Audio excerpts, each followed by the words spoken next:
All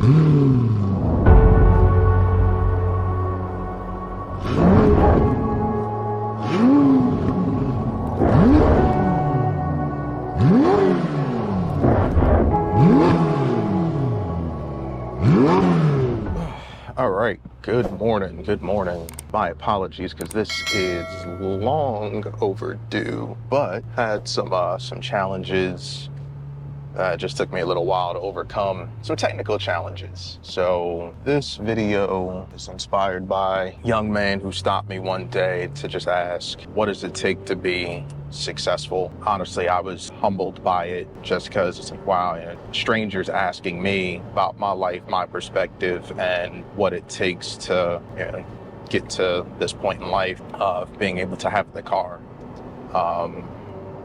So told him, one, I was on my way out to dinner. Two, I didn't want to just give him a rushed BS answer like, work hard, yeah, that's all you got to do. It's deeper than that. And I was really touched by the question and just the sincerity in his voice when he asked, and just the look in his eyes when he asked. So I really thought about it. I thought about it for about a week or so, and finally kind of gathered my thoughts. One of my friends reached out to me one morning, and his son was asking questions, and I just talked to his son. There was like 3 key things that I can say that really has made a difference in my life. And I think a lot of people that, we would say are successful for one reason or another, and whatever success may look like to you, success doesn't look the same to everyone. The 3 things that I found that really make a difference and are probably a commonality amongst successful people. Say first and foremost, accountability. You're responsible for you. You're responsible for your life. You are, as an adult, you are where you are because of you. Plain and simple, no questions asked.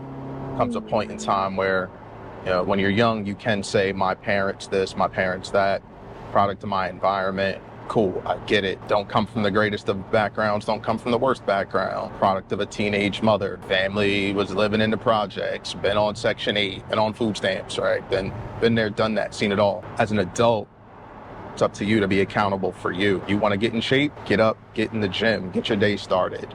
If it's after work, make sure you go to work, make sure you hit the gym, whatever it is, right? You want that defined midsection? Cool. Change your diet. Right? Like, again, it's nobody's fault. It's all on you. Right? Your life is your fault, for better or for worse. Second most important thing, your circle. Understanding that as you evolve, your circle is likely to change. Mine has. There's certain people that I don't associate with at all. There's some people that I don't associate with as much as I used to, but that is just the natural progression of life. I would even say, if you look at relationships, right, like as you grow older and mature, whatever relationship it is that you may be in, let's say with a significant other, friends that are single, you probably don't see them as much as opposed to friends that are in relationships, just like friends with children or friends that don't have children, right? Like it's kind of a natural progression. Like things just change a little bit. So as you start to ascend and just do better in life, one, you're gonna have people that don't want to make change, so they don't want to see you grow, whether it's conscious or subconscious. They don't want to see you change, see you grow, and you got to learn to be okay with letting go of people. Your relationships truly can make or break you. My first video, taking delivery of the car, my circle of people that are still with me and have helped me to get to where I am. Prime example, on Father's Day, I'm doing my normal thing. I'm networking. If you ever meet me, see me in person, talk to me, whatever, you'll know that I'm extremely talkative. But I'm talking to a gentleman, one of my best friends is standing there with me, and I hear my son start crying. And I'm like, all right, what's his mother doing? In the back of my mind, I'm kind of in a panic. But then I see her face, I see she's kind of distraught, overwhelmed, got some things going on, whatever it might be. I could just see it in her face. Within a second, one of my best friends grabs my son and just picks him up and holds him and comforts him. And my son is at peace because of my family, because of my circle. Your circle really can make or break you. I've been in situations where the circle of people around me wasn't the greatest. And it led me into doing some things that I otherwise may not have done, right? Peer pressure is a real thing. You gotta learn to just get away from those people. Also, back to point number one, if you're the toxic person, maybe you gotta analyze yourself and say, hey, yeah, I'm the bad person in the group. I need to make some change, or I need to separate myself from people until I can improve myself and get rid of, whatever negativity or toxic traits that it is that I have. I know I have to do that. I'm not perfect, and I work on it, right? And when I'm not in a good place, in a good space, I let folks know, especially those people that are close to me. And then sometimes I'll just step away, all right? And also the important thing with your circle is when you need to step away to focus on you, focus on your goals, and you don't have the time to hang out, party, BS, even, date, whatever it might be. People that don't understand you, don't understand your goals, don't understand what you're trying to accomplish because their goals and aspirations are not the same, or they just can't understand where it is that you're trying to go. It's hard to maintain those relationships. And I've been there. All right, it's kind of like, I even said this to my son's mother one day, I have a minimum standard in terms of dating. You take it how you want to, but good credit, own a home, 6-figure income. I didn't say $250,000, saying 100,000, didn't say $500,000, saying 100,000, because of where I was in life and what I was trying to accomplish in life. If you haven't met those minimum standards, I can't allow myself to be romantically involved with you because we're not growing the same way. We're not on the same page because of what I'm trying to accomplish. I'm not looking to be the sugar daddy and just take care of some young, cute face for 20, 30 years. Hell, I'm not in that position to just be like, I got millions, no big deal. You don't have to work. You don't have to do anything. Nah, if you around me, we're putting in work. We're working together. And if you're not willing to hustle with me, then you're hustling against me. As I said to a friend of mine in Vegas, my boy's brother, so we got into a similar conversation about what it is to dating, and I essentially said the same thing. He's like, no, so it's all about the money for you. It's like, no, it's not about necessarily the money. It's about protecting my investment. Me, I am my greatest asset. And I've worked a little too hard for somebody to come along and just try and leech off of me, or to try and take advantage of me and use me as a springboard for their life. I'm willing to help people. That's cool. That's totally different.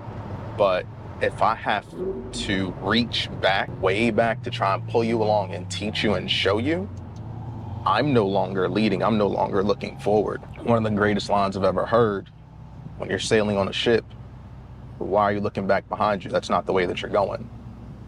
So how do you lead in a relationship if you're constantly looking back versus looking forward? Third thing, and I won't say that 1 and 2 are not as important or this is more important. They're all really one synonymous, really important piece. Define your why. Because when you understand your why it is you want the things that you want, be it lifestyle, be it your appearance, your physical fitness, the car, the house, the jewelry, whatever it might be, on those days where you're stressed, depressed, you're struggling to get through life, whatever that challenge might be, your why is going to push you through that. And there are going to be days that are challenging. My 4 a.m. alarm went off this morning. I'm like, I really don't feel like getting up right now. At the gym at 5 o'clock, because I know what I need to do today. I know the things that I want to accomplish today. I can't put it off until tomorrow. Do what you can today. Also, being a new parent, right? Like, the car is cool, but what's more important to me is the legacy that I build for my son. All right, so the car is great, but this is just a tool. It's a networking tool. People come and talk to me because of the car.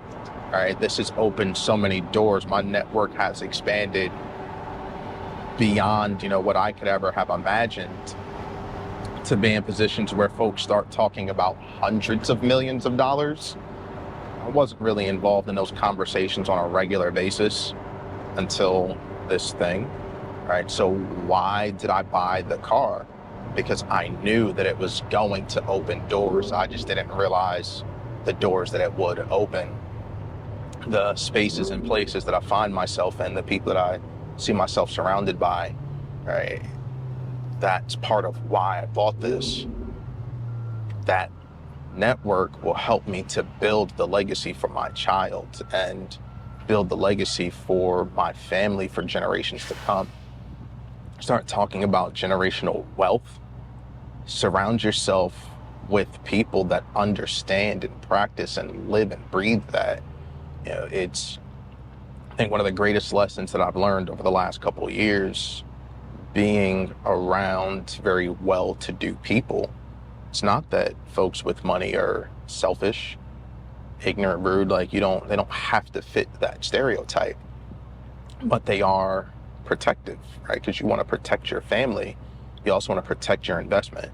You also don't want to just give away your trade secrets to any and everyone, right? Like, you have to be able to trust people. So if I can trust you with a little bit of information, I can trust you around my family. I can trust you for us to do business together. And when you're able to do business with people, we all get to win. So really, define your why, analyze your circle, and most importantly, be accountable to yourself. And those are my top 3 keys to success.